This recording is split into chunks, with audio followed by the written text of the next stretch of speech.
Summer, summer, summer, summer. Well, now I can just tell you my story.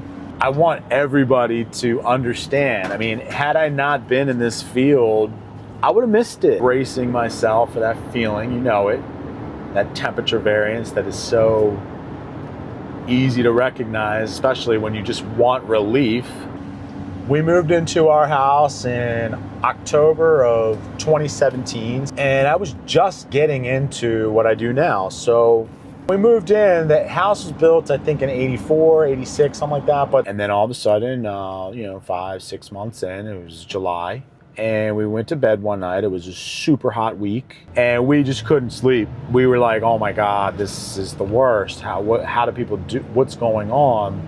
And that's because we live in a townhouse, and the upper floor, as you probably, if you're watching and you live in one, or even on any house really, it gets super duper hot, especially if you get a lot of sun, you don't have a lot of tree coverage, and it was just baking up there. It was like 80 degrees at night, still so hot and humid inside, and we were just miserable. Maybe got like one of those window HVAC or air conditioners, which, you know, they're loud, they're clunky, it's a pain in the butt, you gotta take it in and out. Even the newer ones that sit in the room. I mean, I live in a townhouse, you know, I don't have a lot of space for that big clunker to be sitting in there taking up, you know, the space of like a person basically. But I decided, okay, well, you know, let me, you know, improve my situation, my attic insulation and the areas that we can get to around the basement and see what that does. So I went through the program, and sure enough, you know, that got done. And that night it was still hot. And I just remember walking upstairs, and I didn't feel it. I was like, holy shit, you know? Wow. And that has helped a lot too with humidity.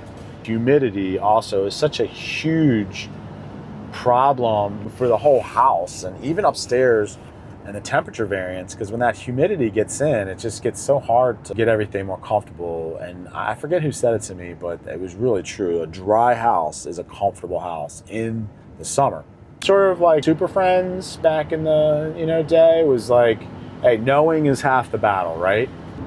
You don't have to know much. It's not that complicated. You just have to know a few little things to really set yourself up for success, no matter what type of house you live in. I gotta go right now, because I gotta get to this energy audit. But hopefully this has been helpful, and we'll see.